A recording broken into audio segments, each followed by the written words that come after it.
سبيلا. وقال تبارك وتعالى في سورة الأنفال: وأطيعوا الله ورسوله ولا تنازعوا فتفشلوا وتذهب ريحكم واصبروا إن الله مع الصابرين. وقال عز وجل في سورة آل عمران: وَلَقَدْ صَدَقَكُمُ اللَّهُ وَعْدَهُ إِذْ تَحُسُّونَهُم بِإِذْنِهِ حَتَّى إِذَا فَشِلْتُمْ وَتَنَازَعْتُمْ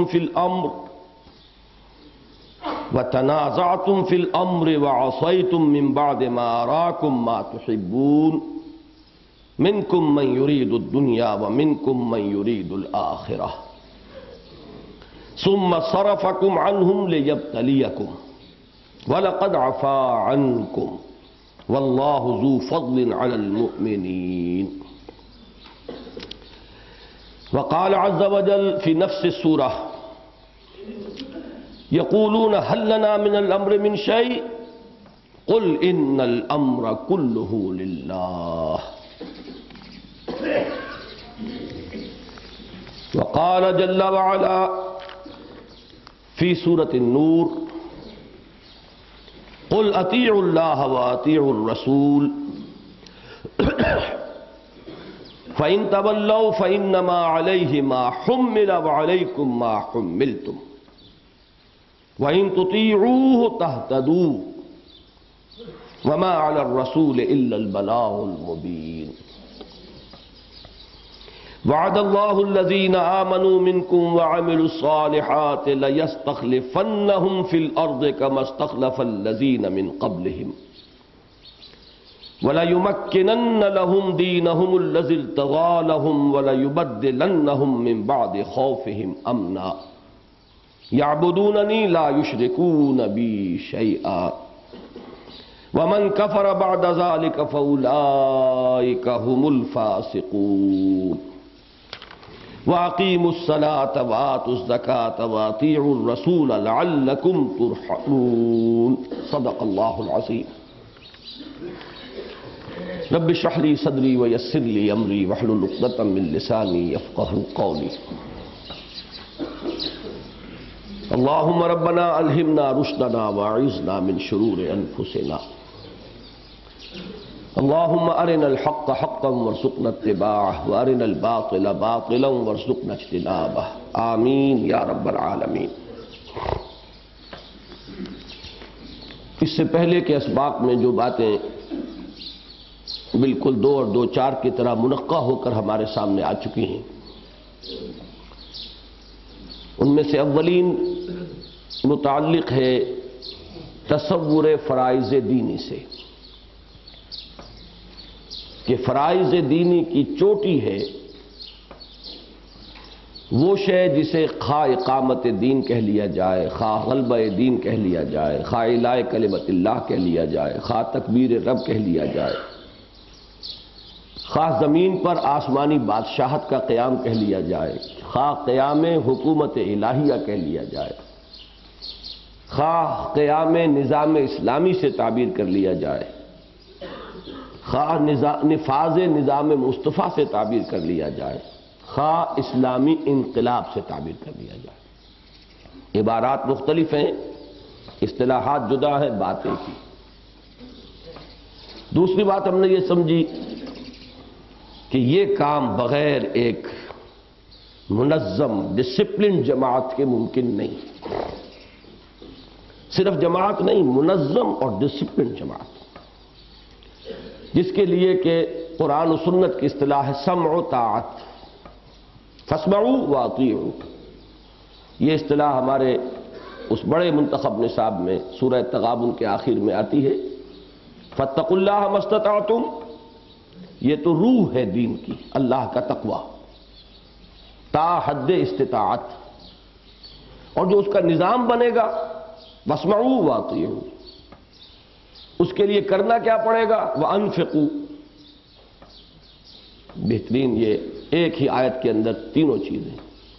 انفاق کو جب ہم یہ جانتے ہیں کہ انفاق مال بھی ہے اور بذل نفس بھی ہے، جو سورہ حدید کی ابتدائی آیات میں بات واضح ہو کر آ جاتی ہے۔ تو کل جو ہے یہاں آ گیا کہ روح دین اللہ کا تقوی، نظام دین سمع و طاعت۔ اس نظام کے تحت کرنا کیا ہے؟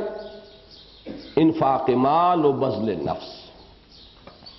یہی چیز ہے کہ جو اس حدیث میں ہے، جس کو اللہ کے فضل و کرم سے ہم نے بہت عام کیا ہے، اور آپ میں سے اکثر حضرات کو یاد ہوگی، حضرت حارث اشعری رضی اللہ تعالی عنہ فرماتے ہیں کہ حضور نے ارشاد فرمایا، مسلمانوں میں تمہیں 5 باتوں کا حکم دیتا ہوں: التزام جماعت، سمع و طاعت، ہجرت و جہاد۔ یہ دوسری بات۔ تیسری بات جو ہم سمجھ چکے ہیں پوری تفصیل سے، کہ اس کے لیے ہے جو معصور ہے، منسوس ہے قرآن اور سنت سے، اور ہماری پوری تاریخ میں معمول بہی رہا ہے۔ ہر اجتماعیت اسی کی بنیاد پر قائم ہوئی، ڈھیلی سے ڈھیلی۔ جو خالص انفرادی اصلاح کے لیے قائم ہوئی، وہ بھی بیعت کے عنوان سے قائم ہوئی۔ حکومت بنی تو بیعت کے تحت بنی، حکومت سے بغاوت کی نوبت آئی تو بیعت کے نظام سے آئی۔ اب اور اجتماعیت کس بلا کا نام؟ ہماری پوری تاریخ میں یہی ملے گا آپ کو۔ لہذا اس کا جو نظام ہے وہ نظام بیعت ہے، بیعت سمع و طاعت۔ یہ بیعت سمع و طاعت انبیاء کے لیے، حضور صلی اللہ علیہ وسلم کے لیے مطلق، غیر مشروط، غیر مقید، لیکن حضور کے بعد ہر شخص کے لیے، خواہ ابو بکر صدیق تھے اور خواہ عمر فاروق تھے، خواہ وہ خلافت راشدہ تھی، خواہ وہ بیعت ارشاد ہو، کوئی بھی ہو، وہ فی المعروف کی شرط کے ساتھ مقید ہے۔ اس کے سوا کوئی فرق نہیں۔ ایک فرق اور ہے، میں آج بیان کروں گا، لیکن وہ ایک اور پہلو سے ہے، اصل میں اس نظام اطاعت کے اعتبار سے کوئی فرق نہیں۔ اب ہم ذرا اس پہلو کو اب آج چاہیں گے کہ اچھی طریقے سے ہم سمجھ لیں، اہمیت بھی سامنے آ جائے، اس کا پورا صغرا کبرا جو ہے پورے طور سے واضح ہو جائے، تاکہ انشراح صدر ہو۔ اس کے ضمن میں سب سے پہلی آیت جو ہم نے منتخب کی وہ سورہ نساء کی آیت نمبر 59 ہے غالباً۔ یا ایھا الذین آمنوا اطیعوا اللہ واطیعوا الرسول واولی الامر منکم۔ اس آیت کو آج اچھی طرح سمجھنا ہے۔ اے اہل ایمان، اے ایمان کے دعوے دارو، اطاعت کرو اللہ کی اور اطاعت کرو اس کے رسول کی، اور اپنے میں سے امر والوں کی، صاحب امر کی، اصحاب امر کی، بلکہ صاحب امر نہیں، جمع ہے، اولو الامر منکم، اصحاب امر کی۔ جو حدیث ہم اس سلسلے میں بیعت کے سلسلے میں پڑھ چکے ہیں تفصیل سے، اس میں جو الفاظ آئے ہیں وَعَلَىٰ أَلَّا نُنَازِعَ الْأَمْرَ أَهْلَهُ، ہم نہیں جھگڑیں گے اصحاب امر سے، اہل امر سے، جو بھی امیر ہوں۔ اور یہ ذہن میں رکھیے کہ امارت کا ایک سلسلہ ہوتا ہے، کوئی ایک ہی شخص امیر نہیں ہوتا۔ حضور تھے مسلمانوں کو کہ امیر مطلق کہہ لیجئے، پھر آپ کہیں کوئی جیش بھیجتے تھے تو کسی کو امیر بناتے تھے، پھر اس جیش میں بھی ایک امیر نہیں ہوتا تھا، اس امیر کے تابع مختلف دستوں کے کمانڈرز ہوتے تھے، کوئی میمنہ پر ہے، کوئی میسرہ پر ہے، کوئی قلب پر ہے، کوئی ہراول دستے پر ہے، کوئی پیچھے ریزرو فورس ہے اس پر ہے۔ پھر یہ تو بڑی تقسیمیں ہوئی، میمنہ میں ہو سکتا ہے بہت سے جھنڈے ہوں، بہت سے دستے ہوں، میسرہ میں ہو سکتا ہے بہت سے جھنڈے ہوں، بہت سے دستے ہوں۔ تو یہ تو ایک سلسلہ ہے، ایک چین ہے، اسی لیے اس کو، اس معاملے کو جمع کے صیغے کے ساتھ ہمیشہ اپنے ذہن میں رکھیں۔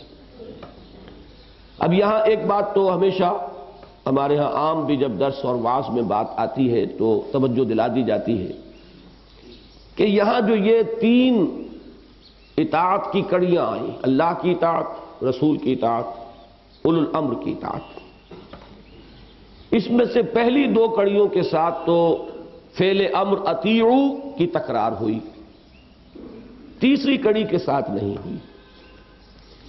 ورنہ یہ کہ عام جو ذہن چاہتا ہے وہ تو یہ ہے کہ یا تو ایک مرتبہ کافی ہے، بریکٹ کے باہر ایک دفعہ ہو جائے تو بریکٹ کے اندر جتنی بھی اقدار ہیں ان سب سے وہ ضرب کھائے گی. اطیعوا اللہ والرسول واولی الامر منکم، تو اطاعت کا لفظ جو ہے وہ در حقیقت تینوں کے لیے آ جائے گا. یا پھر یہ ہے کہ جب تکرار شروع کی ہی تھی تو پھر ایک لفظ کے اضافے سے کوئی حرج نہیں تھا کہ اولی الامر کے ساتھ بھی دہرا دیا جاتا، اطیعوا اللہ واطیعوا الرسول واطیعوا اولی الامر منکم. لیکن نہیں، جو کچھ ہوا بالحق ہوا. یہ اللہ کا کلام ہے. اس سے نتیجہ کیا نکلا؟ اللہ کی اطاعت مطلق، رسول کی اطاعت مطلق، اور اولو الامر کی اطاعت مقید مشروط، پہلی دو اطاعتوں کے تابع. پہلی تو یہ بات ہے کہ جس کو اچھی طرح سمجھ لینا چاہیے، جو ان الفاظ کے اندر ہی وہ خود بخود اس ترکیب کے اندر مضمر ہے، اس میں انڈرسٹوڈ ہے، چھپی ہوئی. دوسری ذرا توجہ دلاؤں گا لفظ اطاعت پر. اس کا مادہ کیا ہے؟ طوع. طوع جو ہے بمقابلہ کرہن کے آتا ہے، طوعا و کرہا. اطاعت کہتے ہیں دلی آمادگی سے کسی کی بات ماننے کو. یہ ہے اصل میں مطلوب. اگرچہ جو ہم حدیث پڑھ چکے ہیں جو بیعت کے الفاظ، اس میں ساتھ ہی اضافہ کر دیا گیا کہ اگر بطوع خاطر ہے فبہا، ورنہ اگر کرہن بھی ہے تو کرنی پڑے گی. بایعنا رسول اللہ صلی اللہ علیہ وسلم علی السمع والطاعت فی العسر والیسر والمنشط والمکرہ. چاہے کوئی چیز ہمیں ناپسند ہو، ہمارے بارے خاطر ہو، ہماری رائے اس کے حق میں نہ ہو، لیکن فیصلہ ہو گیا ہے، صاحب امر نے طے کر دیا ہے، اور آپ اس کو خلاف دین ہونا بھی ثابت نہیں کر سکے، آپ اس کو شریعت کے کسی واضح حکم کے مخالف ہونا ثابت نہیں کر سکے، تو آپ کو ماننا پڑے گا. اگرچہ جو روح درکار ہے جس سے کہ کامیابی کی ضمانت ہوگی وہ تو یہ ہے، کچھ لوگ ہوں ڈسگرنٹلڈ تو بات چل جائے گی، جبکہ جو اصل جو ریڑھ کی ہڈی ہے اس کے اندر یہ اطاعت اپنی اصل روح کے ساتھ ہو رہی ہو، یعنی بطوع خاطر. اب اس میں جو اصل بات ہے جس کو میں آج چاہتا ہوں کہ پورے شرح و بسط سے آپ سمجھ لیں، اولو الامر کے ساتھ شرط ہے منکم، اس سے ثابت ہو گیا مسلمان اولو الامر. اب اگر کہیں غیر مسلم زبردستی قابض ہو جائے تو مجبوراً اضطراراً تو اطاعت کی جا سکتی ہے، بالکل جیسے بھوکا مرتا انسان سور کھا سکتا ہے، بالکل ایسے جیسے کہ بھوکا مرتا انسان مردار کھا سکتا ہے. ورنہ اسلام میں اصلاً غیر مسلم کی اطاعت کا کوئی تصور موجود نہیں. یہ اضطرار ہے، فمن اضطر غیر باغ ولا عاد.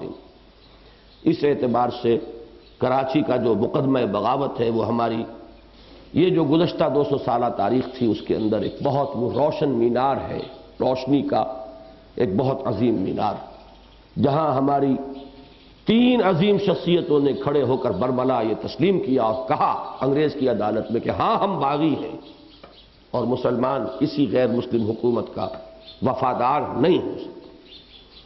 تو یہ یہاں سمجھ لیجئے اولو الامر منکم ہے. غیر مسلم کی اطاعت یہ ہو سکتی ہے تو بالاضطرار، بالکل جان بچانے کے لیے، جن حالات میں کلمہ کفر کہنا بھی جائز ہو جاتا ہے جان بچانے کے لیے، اس درجے میں ہو سکتی ہے غیر مسلم کی اطاعت. ورنہ مسلمان کسی طرح بھی اس کے ساتھ ذہناً ہم آہنگی اختیار نہیں کر سکتا.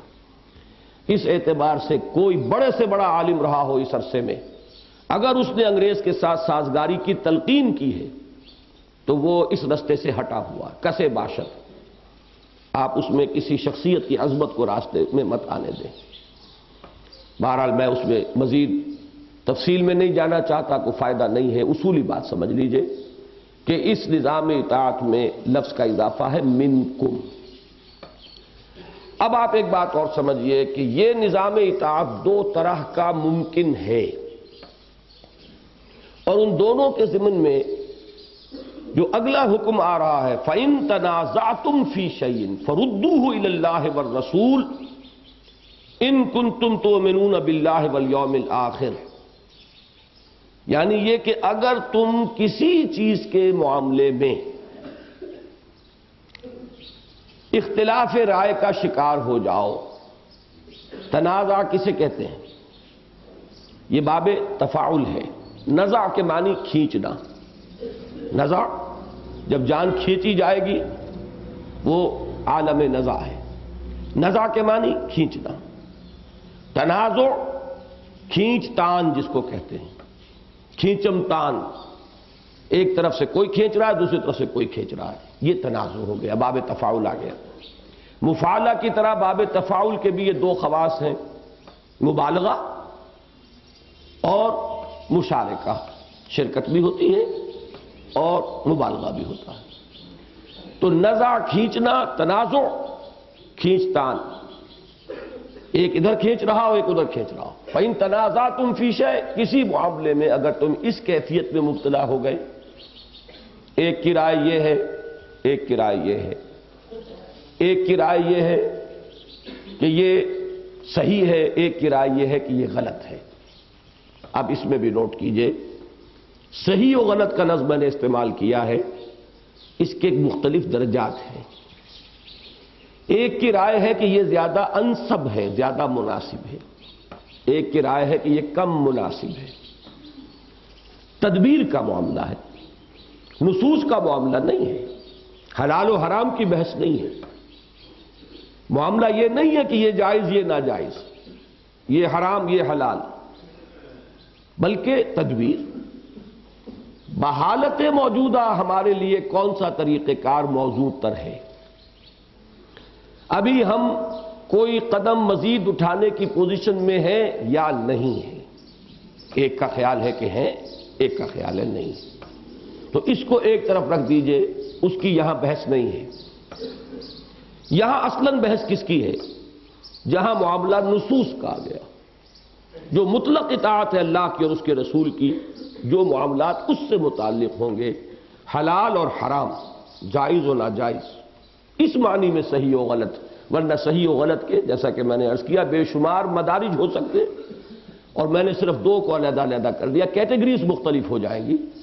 ایک وہ کہ جن میں معاملہ صرف مصلحت کا ہے، جس میں معاملہ ماحول سے مطابقت کا ہے، جن میں معاملہ حالات کے تقاضے کا ہے، جس میں کہیں بھی کوئی حرام کی بحث نہیں آ رہی ہے، دونوں چیزیں مستحب ہیں، یہ دونوں چیزیں مباح ہیں، تو اس کو اس وقت ذہن سے نکال دیجئے۔ یہاں بحث ہو رہی ہے کہ تنازع یہ ہو جائے کہ ایک کے نزدیک وہ شے حرام ہے، ایک کہتا ہے جائز ہے، ایک کہتا ہے حلال، ایک کہتا ہے حرام۔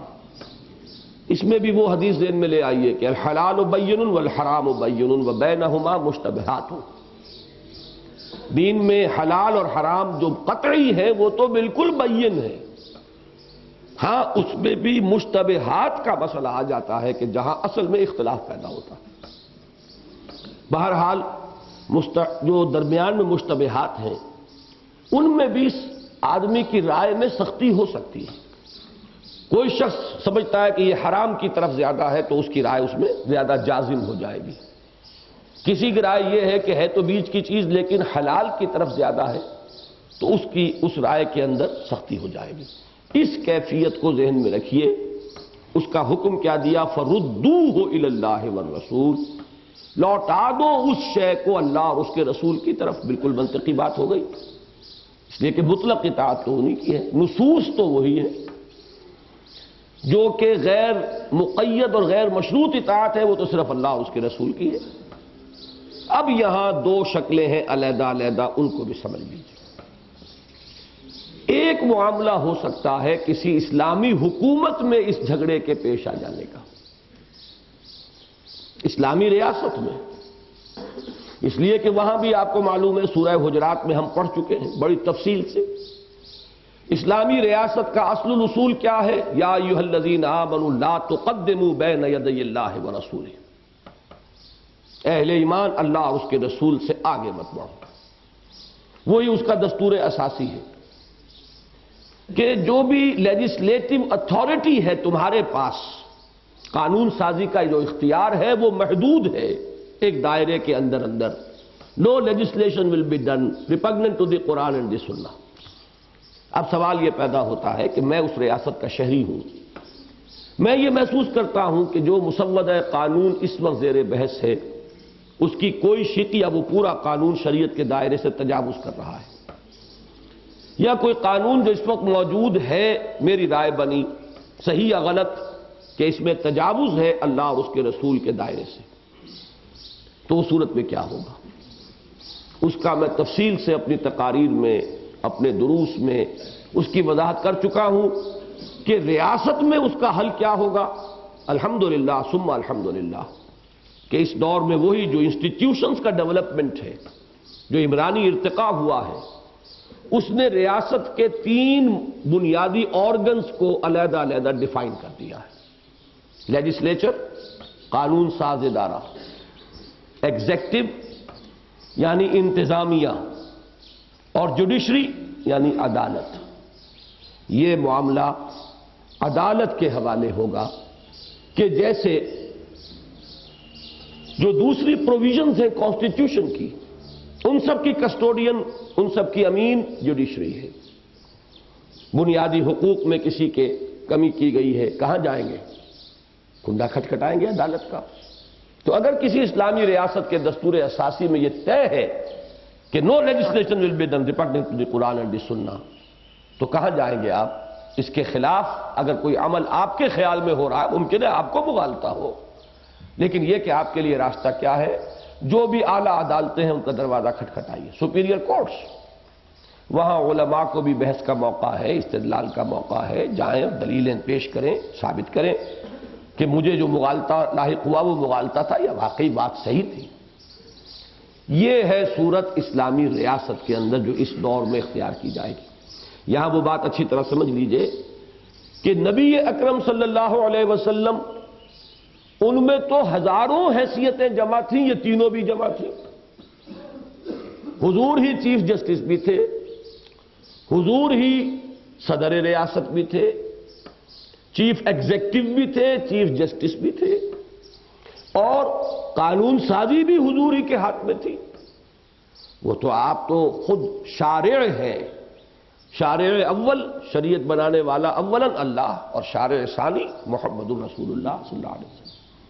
تو یہ تینوں حیثیتیں حضور کی ذات میں جمع۔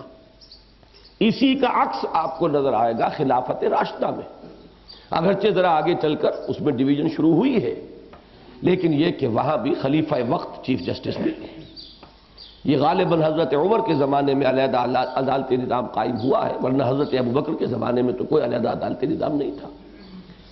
یہ چیزیں جو ہیں ان کے بارے میں لوگوں کو مغالطے لاحق ہو گئے، وہ اس کیفیت کو سمجھ بیٹھے کہ وہ بائنڈنگ ہے ہمیشہ کے لیے، اور تمدنی ارتقاء جو ہے اس کو نظر انداز کر رہے ہیں، اور بڑے بڑے لوگوں نے یہ ٹھوکر کھائی ہے۔ اس زمانے میں مولانا انصاری نے یہی ٹھوکر کھائی۔ وہ جو نظام ہے خلافت راشدہ کا، وہ در حقیقت وہ نظام دور نبوت جو ہے اس کا تتمہ ہے، اس کا عکس ہے۔ نہ وہ حیثیت آئندہ کسی بھی نظام حکومت کو حاصل ہو سکتی ہے، اس لیے کہ اس کو تو حضور نے اس کے نظائر کو ہمارے لیے بائنڈنگ قرار دے دیا ہے۔ علیکم بسنتی و سنت الخلفاء الراشدین المہدیین۔ اب کسی اسلامی حکومت، اعلیٰ سے اعلیٰ اسلامی حکومت کا بھی یہ مقام نہیں ہوگا تا قیام قیامت۔ اصل میں وہ تتمہ اور ضمیمہ ہے دور نبوت کا۔ بہرحال اس پر میں مفصل بحثیں کر چکا ہوں، اس وقت ہماری گفتگو کا یہ اصل میں عنوان نہیں۔ یہ اولو الامر جو ہے ان کا معاملہ اس طور سے طے ہوگا اسلامی ریاست میں۔ اور جماعت میں کیا ہوگا؟ ریاست قائم نہیں ہے، اسلامی ریاست کے قیام کے لیے ایک جماعت جو ہے جد و جہد کے لیے قائم ہوئی ہے، اس میں جو اصحاب امر ہوں گے، اس میں جو اولو الامر ہوں گے، ایک تو وہ شخص ہے جس کے ہاتھ پر آپ نے بیعت کی ہے، وہ آپ کا امیر ہے، وہ داعی ہے، اس نے پکارا ہے من انصاری اللہ، آپ اس کی پکار پر لبیک کہتے ہوئے جمع ہو گئے، اس کے ہاتھ پر آپ نے بیعت سمع و طاعت فی المعروف کی ہے۔ اب اس کے نیچے نظام ہے امراء کا، ایک چین ہے لمبی، جتنی بڑی وہ جماعت ہوگی، جتنا اس کا پھیلاؤ ہوگا اتنی ہی طویل وہ زنجیر بنتی چلی جائے گی۔ یہاں اگر کسی کا یہ خیال ہو گیا، پھر ذہن میں رکھیے اگر معاملہ تدبیر کا ہے، آپ بات کہہ کے فارغ جو فیصلہ صاحب امر کرے آپ اس کو تسلیم کریں گے، چاہے فی المنشط ہو اور چاہے فی المکرہ ہو۔ فی المنشط والمکرہ، وہاں تو کوئی مسئلہ پیدا نہیں ہوا۔ مسئلہ کہاں پیدا ہوا کہ ایک شخص کا خیال ہے کہ یہ تو شریعت کے حدود سے تجاوز ہو رہا ہے، اب کیا کرے گا؟ اس میں اگر تو یہ جو زیریں اطاعتیں ہیں، اصحاب امر ہیں نیچے والے، تو آپ کے لیے ایک لائن آف اپیل ہے، اس سے بالا تر کے پاس اپیل کریں گے۔ اس سے بھی آپ کے اختلاف ہے تو اس سے بالا تر کے پاس جائیں گے۔ تھرو پراپر چینل اس کو چینلائز کرنا ہوگا۔ کوئی شخص جو ہے وہ اپنی جگہ پر اپنے آپ کو آخری فیصلہ کرنے والا نہ متصور کرے۔ فرض کیجئے کہ پہنچ گئی بات آخری امیر تک، وہ امیر اول تک۔ اب یہ ہے کہ اب آپ اس کی رات سے بھی اگر مطمئن نہیں ہوئے تو آپ کے لیے بالکل راستہ کھلا ہوگا کہ آپ اس سمع و طاعت کی بیعت کا قلادہ گردن سے نکالیں اور پھینک دیں۔ عطائے تو بلقائے تو۔ اس لیے کہ ریاست میں اور جماعت میں یہی بنیادی فرق ہے۔ ریاست کی ٹیریٹوریل جورسڈکشن ہوتی ہے، آپ اس سے نکل کر کہاں جائیں گے؟ جماعت کی کوئی ٹیریٹوریل علاقائی کوئی اس کا تسلط نہیں ہے۔ آپ یہیں بیٹھے ہوئے جماعت سے ابھی باہر ہو سکتے ہیں۔ آپ کو نہ شہر چھوڑنا پڑتا ہے، نہ گاؤں چھوڑنا پڑتا ہے، نہ ملک چھوڑنا پڑتا ہے۔ آپ نے تو جماعت کا ایک نظام اختیار کیا تھا، وہ ایک معنوی نظم ہے، علاقائی نظم نہیں ہے۔ اس پر کوئی آپ کو اختیار اور اقتدار کا حال حاصل نہیں ہے۔ جبکہ حکومت کی وہ ٹیریٹوریل جورسڈکشن ہے، آپ پر فورس اس کے رکن ہے۔ جو بھی نظام قائم ہوا ہے مجبوراً اس کے رکن ہے، آپ کے پاس کوئی آپشن نہیں ہے۔ جبکہ ایک جماعت میں آپ کا داخلہ آپ کے طوع کے ساتھ ہے، آپ کی فکری ہم آہنگی کے ساتھ ہے۔ آپ نے وہ 3 باتیں جو ہم نے رات پڑھی تھیں کہ کسی شخص کی اصابت رائے پر آپ کو اعتماد ہوا تھا تو داخل ہوئے تھے، کسی شخص کے خلوص و اخلاص پر آپ کے دل نے گواہی دی تھی تو آپ شامل ہوئے تھے، کسی شخص کی عزیمت و ہمت پر آپ کو اعتماد ہوا تھا تو آپ شامل ہوئے تھے۔ اب اگر کوئی چیز ان میں سے نہیں رہتی تو آپ کے لیے راستہ کھلا ہے، آنے واحد میں آپ علیحدہ ہو سکتے ہیں۔ تو یہ ہے اصل میں فرق جس کو لوگ نہیں سمجھتے۔ رات بھی میرے پاس ایک چٹ آ گئی تھی ہمارے ایک سینئر ساتھی کی کہ کون فیصلہ کرے گا۔ فیصلے کا یہ 2 معاملے جو ہیں بالکل مختلف ہیں۔ ریاست میں فیصلے کے لیے جوڈیشری ہو گئی ہے، اور جماعت میں امکان بھر کوشش کیجئے اس بات کو تھرو پراپر چینل آگے تک پہنچائیے، لیکن یہ کہ بہرحال کہیں نہ کہیں جا کر تو بات رکے گی۔ ہمارے محاضرات میں ایک لفظ ایک صاحب نے سنایا تھا، دی بک سٹاپس ہیئر، کہیں تو جا کر وہ بات ختم ہوگی نا، ایک چین بند ہوگی کہیں، اس سے آگے تو نہیں۔ لہذا وہاں جا کر آدمی کو فیصلہ کرنا پڑے گا کہ اگر اس کا دل مطمئن نہیں ہے تو وہ کیسے چل سکتا ہے۔ تدبیر کے معاملے میں دل مطمئن نہیں ہے تو اس کو چلنا چاہیے، لیکن نصوص کے بارے میں دل مطمئن نہیں رہا تو اب اس کا چلنا ضروری نہیں ہے، وہ اس اطاعت کے قلادے کو اتار پھینکے۔ یہ ایک راستہ ہے، اور اسی کو اب آپ اچھی طرح میں نے تنقیح کر کے ایک ایک چیز کو سمجھا دیا ہے تاکہ ذہن الجھے نہ۔ یہ یا ایھا الذین آمنوا اطیعوا اللہ واطیعوا الرسول واولی الامر منکم فإن تنازعتم فی شیء فردوہ الی اللہ والرسول ان کنتم تؤمنون باللہ والیوم الآخر ذالک خیر واحسن تاویلا۔ یہی بہتر ہے اور انجام کار کے اعتبار سے صحیح طریقہ ہے۔ تعویل کسے کہتے ہیں؟ اعلی یعولو، لوٹنا کسی چیز کی طرف، کسی مرکز کی طرف لوٹنا، اعلی یعول، اسی سے لفظ آل بنا ہے۔ آل وہ تمام لوگ ہوتے ہیں کسی بڑی شخصیت کے ساتھ جو اپنی نسبت کریں، اپنے آپ کو اس سے جوڑیں، اس کے ساتھ تعلق قائم کریں، اس کی طرف رجوع کریں کسی معاملے میں، وہ سب اس کی آل ہے۔ آل محمد اس معنی میں پوری امت ہے، جو حقیقت کے اعتبار سے رسول کے ساتھ جڑا ہوا ہے وہ اس کی آل میں شامل ہے۔ تو یہ ہے اصل میں لفظ آل کا مفہوم۔ اب اسی سے بنا باب تفعیل میں تعویل، لوٹانا۔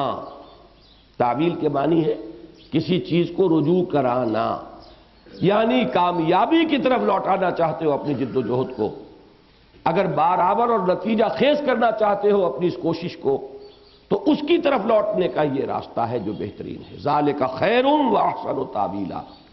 یہی بہت بہتر بھی ہے اور سب سے عمدہ اور خوبصورت شکل ہے لوٹنے کی، لوٹانے کی اپنے معاملے کو، چونکہ لفظ آیا تھا ردوہ الی اللہ والرسول، تو اس کو وہ ظاہری شکل اور یہ اس کی کامیابی کی طرف لوٹنا ہے۔ چنانچہ اس میں جو بیعت کی جو حدیث ہے متفق علیہ، اس میں جو ٹکڑا ہے وہ متفق علیہ نہیں ہے، فی روایت، ایک روایت میں یہ الفاظ بھی ہیں، ان الفاظ پر اضافہ کہ وَعَلَىٰ لَا نُنَازِعَ الْأَمْرَ أَهْلَهُ، وہاں فرمایا گیا، حضور نے الفاظ ارشاد فرمائے ہوں گے اس لیے کہ یہاں صیغہ بدل گیا ہے، یہ گویا کہ ایک مضمر شے کو حضور نے نمایاں فرمایا، اِلَّا أَن تَرَوْا كُفْرًا بَوَاحًا، سوائے اس کے کہ تم کھلم کھلا کفر کا مشاہدہ کرو، عندکم فیہ من اللہ برہان، جس کے ضمن میں تمہارے پاس اللہ کی طرف سے برہان ہو، دلیل ہو، سند ہو۔ یہ نہیں میری رائے، میری ذاتی خیال، میرا وجدان، یہ چیز نہیں چلے گی وہاں، ورنہ تو نظم ڈھیلا ہو گیا، پھر نظم کسا ہوا کہاں رہا، سموتاعت کی روح ختم ہو گئی، غائب ہو گئی، سموتاعت کا جو پورا نظام ہے اس کی چولیں ہل جائیں گی۔ یہ ہے اس آیہ مبارکہ، اور اب اس کو، اس درس کا اصل عنوان اس آیت کو بنائیے۔ اب آگے چلیے،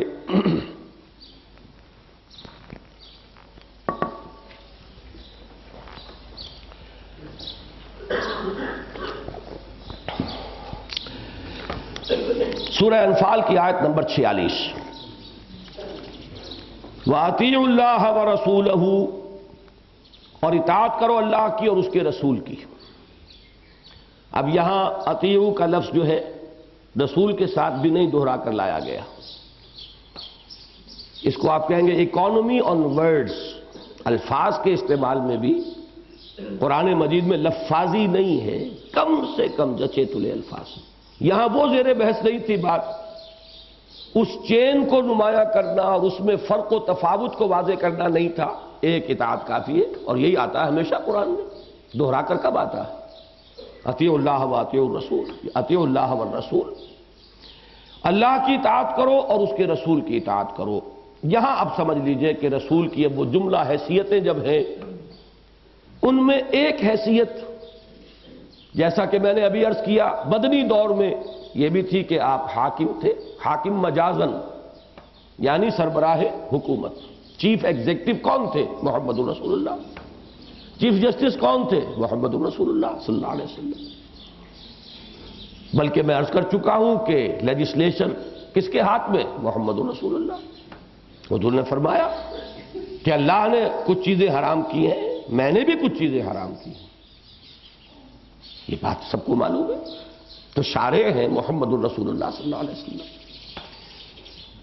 لیکن اب یہاں میں جس حیثیت کو نمایاں کرنا چاہتا ہوں وہ حیثیت یوں سمجھیے کہ قبل از ہجرت حکومت تو نہیں ہے، ٹیریٹوریل جیورسڈکشن نہیں ہے، مکے میں ہے لیکن بظاہر الفاظ مناسب نہیں ہے، لیکن واقعہ تو یہ کہ مغلوب ہے، کمزور ہیں، ضعیف ہیں، غلبہ کفر کو ہے، اختیار کفار و مشرکین کے ہاتھ میں ہے۔ یہاں تو پیٹے جا رہے ہیں، مارے جا رہے ہیں صحابہ کرام، اور ان کی داد رسی کا بھی کوئی راستہ نہیں ہے۔ اس حالت میں اصل میں ایک جماعت ہے جس کے امیر ہیں محمد الرسول اللہ صلی اللہ علیہ وسلم۔ رسول ہونے کی حیثیت تو تمام حیثیتوں سے بالا تر ہے، اس کو ذہن میں رکھیے، اور اس میں مغالطہ ہو جاتا ہے قرآن مجید کے سمجھنے میں۔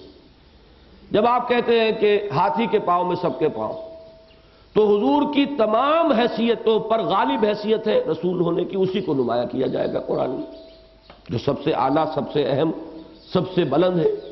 لیکن ہر جگہ پر دیکھیے کہ حضور کس حیثیت سے ایکٹ کر رہے ہیں۔ کہیں آپ ایک صرف منصف کی حیثیت سے کام کر رہے ہوتے ہیں، اور اس میں آپ نے فرمایا رسول کی حیثیت سے خطا کا کوئی امکان نہیں ہے، منصف کی حیثیت سے مجھ سے خطا ہو سکتی ہے۔ واضح حدیث ہے کہ لوگوں تم میرے پاس اپنا مقدمہ لے کر آتے ہو، کبھی ایسا ہوتا ہے کہ ایک فریق زیادہ چرب زبان ہے، زیادہ اپنی بات کو دلیل کے ساتھ پیش کر سکتا ہے، دوسرا بیچارہ عاجز ہے اس پہلو سے، تو وہ مجھ سے غلط فیصلہ کروا لیتا ہے۔ تو جان لو کہ اگر میری عدالت سے بھی کوئی غلط ڈگری لے گئے اور کسی زمین کے ٹکڑے کے بارے میں تم نے غلط فیصلہ حاصل کر لیا تو اگرچہ وہ میری عدالت سے ہوگا لیکن جان لو کہ وہ آگ کا ایک ٹکڑا ہوگا جو لے کر جاؤ گے۔ کس قدر واضح حدیث ہے کہ بحیثیت منصف خطا ہو سکتی ہے۔ وہ رسول کی حیثیت ہے جو خطا سے پاک ہے، منزہ ہے، معصوم ہے، لیکن مختلف اعتبارات سے صحابہ جب اختلاف کرتے تھے بحیثیت سپہ سالار مجھ سے غلطی ہو سکتی۔ غزوہ بدر میں کیا ہوا کہ جو مقام آپ نے بتایا کہ یہاں پڑاؤ کیا جائے، صحابہ نے کہا کہ حضور اگر تو یہ وحی کا فیصلہ ہے، آپ کا بحیثیت رسول امر ہے، سر تسلیم خم، ہماری عقلیں لاکھ عقلیں وحی کے مقابلے میں عاجز، ناقابل التفات، لیکن اگر معاملہ یہ نہیں ہے تو اجازت دیجئے کہ ہم عرض کریں۔ جب اجازت مل گئی تو اب عرض کیا کہ حضور یہ جگہ مناسب نہیں ہے، جنگی مہارت اور جنگی جو علم اور فہم ہے اس کے اعتبار سے عرض کر لیں۔ حضور نے تسلیم کر دیا اور پڑاؤ وہاں سے اٹھایا اور وہاں لگایا جہاں کے صحابہ نے مشورہ دیا تھا۔ تو ان حیثیتوں کو علیحدہ علیحدہ رکھا نہیں جاتا تو آدمی مغالطے میں مبتلا ہو جاتا ہے۔ یہاں آپ اس حیثیت کو رکھیے، وَأَطِيعُوا اللَّهَ وَرَسُولَهُ وَلَا تَنَازَعُوا۔ اب یہاں لفظ تنازع آ گیا، جھگڑو مت، کھینچ تان مت کرو، وَلَا تَنَازَعُوا، اگر یہ کرو گے تو کیا ہوگا؟ فَتَفْشَلُوا وَتَذْهَبَ رِيحُكُمْ۔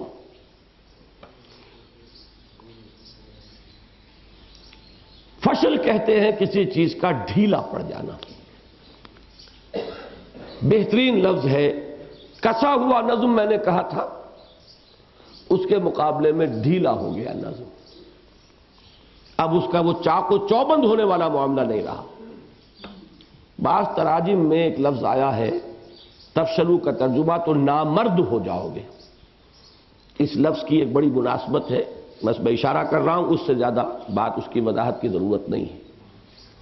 نظم کا ڈھیلا پڑنا یہ ہے اصل میں کہ جس کو یہاں جس کی طرف اشارہ ہو رہا ہے، اگر تم نے یہ کرنا شروع کیا، اگر یہ تمہاری عادت ثانیہ بن گئی تو اب ہمت ختم ہو جائے گی، نامردی سوار ہو جائے گی اور تم ڈھیلے پڑ جاؤ گے۔ فتفشلوا، اور اس کا ایک اور نتیجہ نکلے گا، وَتَذْهَبَ رِيحُكُمْ، تمہاری ہوا اکھڑ جائے گی، تمہاری دھاک ختم ہو جائے گی، تمہارا روب اور دبدبہ ختم ہو جائے گا۔ یہ ایک کے بعد دوسرا، دوسرے کے بعد تیسرا نتیجہ نکل رہا ہے۔ یہ گویا کہ اب ایک منفی کیفیت جو ہے اس تنازع کی، جس سے کہ یہ نتائج جو ہے رونما ہوں گے، اور یہ جان لو جماعتی نظم کا ڈھیلا پڑنا اصل میں اس مقصد کو نقصان پہنچانے کا سبب بن جائے گا جس کے لیے جماعت قائم ہوئی۔ جماعت تو کسی مقصد کے لیے قائم ہوئی ہے، جماعت بذات ہی تو مطلوب نہیں ہے، فی نفس ہی وہ مطلوب شے نہیں ہے، وہ کسی مقصد کے لیے۔ تو تمہارا ڈھیلا پڑ جانا اور تمہاری ہوا کا اکھڑ جانا نقصان کس کو پہنچا؟ اس مقصد عظیم کو جس کے لیے تم نے وہ اجتماعیت اختیار کی اور اسے قائم کیا۔ وَاصْبِرُوا، اور صبر کرو، جمے رہو، ڈٹے رہو، ان اللہ مع الصابرین، یقیناً اللہ صبر کرنے والوں کے ساتھ ہے۔ اس میں صبر کا ایک پہلو اور بھی ہے، اطاعت امر کے لیے صبر کی ضرورت ہے۔ ایک صبر ہے مخالفین کے مقابلے میں، ایک صبر ہے ایذا پر، لیکن آپ نے صبر کی قسمیں جب بھی کبھی سنی ہوں گی تو صبر علی الطاعہ، صبر عن المعصیہ، معصیت سے اپنے آپ کو روکنا، نافرمانی سے روکنا، یہ بھی تو صبر ہے نا۔ اطاعت پر کاربند رہنا، یہ بھی تو صبر ہے۔ اور یہ جو ہے صبر علی الطاعہ اور صبر عن المعصیہ، اس کے لیے چین وہی ہوگی، اللہ کی اطاعت پر صبر، اللہ کی معصیت سے صبر، رسول کی اطاعت پر صبر، رسول کی نافرمانی سے صبر، اسی طرح اولو الامر کی اطاعت پر صبر اور اولو الامر کی نافرمانی سے صبر۔ ایک چیز سے اپنے آپ کو روکنا صبر ہے، ایک چیز پر اپنے آپ کو جبانا صبر ہے۔ اطاعت پر صبر اور اطاعت ہو جائے گی اطیعوا اللہ واطیعوا الرسول واولی الامر منکم۔ تو یہاں صبر کا تعلق جو ہے ویسے لفظ عام ہے لیکن در حقیقت یہ اسی صبر علی الطاعہ، اور اسی کی منفی شکل کیا ہے؟ صبر عن المعصیہ۔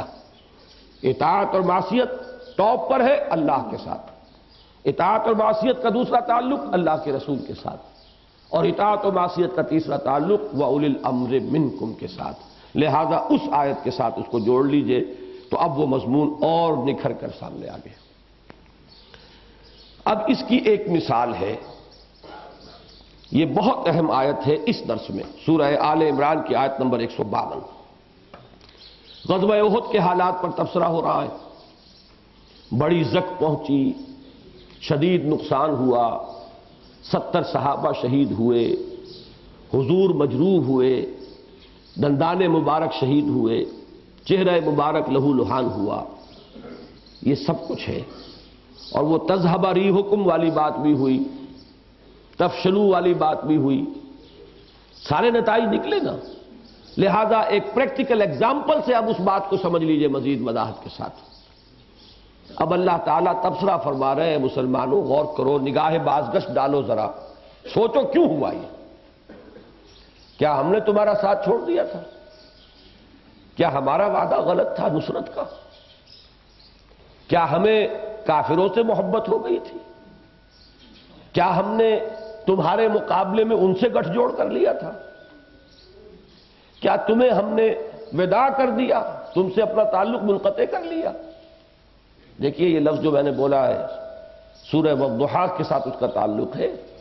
والضحیٰ واللیل اذا سجا ما ودعک ربک وما قلی۔ وہاں وہ مکی دور ہے اور ابتدائی دور، وہاں صیغہ واحد سے گفتگو ہو رہی ہے۔ یہاں یہی سمجھیے ما ودعتم ربکم، تمہارے رب نے تمہیں چھوڑا نہیں ہے، تمہارا رب تم سے کنارہ کش نہیں ہوا، کوئی چیز اس میں سے نہیں ہوئی۔ سمجھو ہوا کیا، اس بات کو اچھی طرح سمجھنے کی ضرورت ہے۔ کیا ہوا؟ وَلَقَدْ صَدَقَكُمُ اللَّهُ وَعْدَهُ، اللہ نے تو تم سے اپنا وعدہ پورا کر دیا تھا۔ اِذْ تَحُسُّونَهُمْ بِإِذْنِهِ، جبکہ تم انہیں گاجر مولی کی طرح کاٹ رہے تھے، اللہ کے اذن سے، اللہ کے حکم سے۔ پہلی بات تو یہ نکال دو، وعدہ خلافی نہیں ہے۔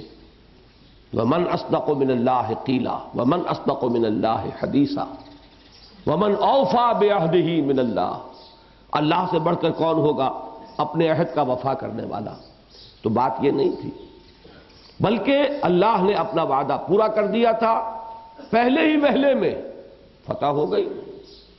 بڑے لاؤ لشکر سے، بڑے ساز و سامان سے آئے تھے کفار، تمہاری نسبت پہلے ہی 1 اور 3 کی تھی، اور اب 1 اور 4 کی ہو چکی تھی، جبکہ منافقین تمہیں چھوڑ کر جا چکے تھے۔ اس کے باوجود کیا ہوا؟ ہمارا وہ وعدہ 100% درست۔ وَلَقَدْ صَدَقَكُمُ اللَّهُ وَعْدَهُ إِذْ تَحُسُّونَهُم بِإِذْنِهِ، لیکن ہوا کیا ہے اب وہ سمجھو۔ حَتَّى إِذَا فَشِلْتُمْ، اب دیکھیے وہی لفظ آئیں گے، اس کا کیا مفہوم ہے، کیا مطلب ہے؟ یہ الفاظ بہت اہم ہیں، اسی لیے میں نے ذرا وضاحت کی ہے آج، اور وضاحت میں نے اس لفظ کا بھی استعمال کیا ہے تاکہ ایک شے کی اصل حقیقت سامنے آ جائے۔ اس کو کہتے ہیں فقہ اللغہ، لغت کے اندر ایک بصیرت کا حاصل ہو جانا، ایک لفظ کا مفہوم، اس کا مراد، اس کا مجازی معنی، اس کے حقیقی معنی، ایک اس کا باطن ہوتا ہے۔ اس باطن کو اچھی طرح سمجھ لینا لفظ کے، یہ ہے در حقیقت کے جس سے بصیرت باطنی پیدا ہوتی۔ حتی اذا فشلتم، یہاں تک کہ جب تم ڈھیلے پڑے، وتنازعتم فی الامر۔ اب دیکھیے سورہ انفال غزوہ بدر کے بعد نازل ہوئی، اس کی آیت نمبر 46 تھی جو ہم نے پہلے پڑھی، وہاں پیشگی حکم دیا گیا مسلمانوں کو، یہ بھی نہیں کہ وارن نہ کیا گیا ہو۔ وَأَطِيعُوا اللَّهَ وَرَسُولَهُ وَلَا تَنَازَعُوا فَتَفْشَلُوا وَتَذْهَبَ رِيحُكُمْ، یہ تو آ چکا پہلے، لیکن تم نے کیا۔ حَتَّى إِذَا فَشِلْتُمْ وَتَنَازَعْتُمْ فِي الْأَمْرِ، اور امر میں تم نے جھگڑا کیا، کھینچ تان کی۔ یہ امر کس کا تھا؟ اس کو بھی تنقیح کے ساتھ سمجھ لیجئے۔ اصلاً تو امر تھا محمد الرسول اللہ کا صلی اللہ علیہ وسلم، جو وہاں اس وقت سپہ سالار اعلیٰ ہے، تدبیر سے متعلق معاملہ ہے، کوئی نس کا معاملہ نہیں تھا، تدبیر کا معاملہ ہے کہ اس درے سے یہ 50 تیر انداز ہرگز نہ ہٹیں۔ لیکن الفاظ حضور کی زبان مبارک سے جو نکلے اپنی بات کی تاکید کے لیے، اور انتہائی تاکید ہو سکتی ہے اس میں کہ خواہ تم یہ دیکھو کہ ہم سب قتل ہو گئے، شہید ہو گئے، اور پرندے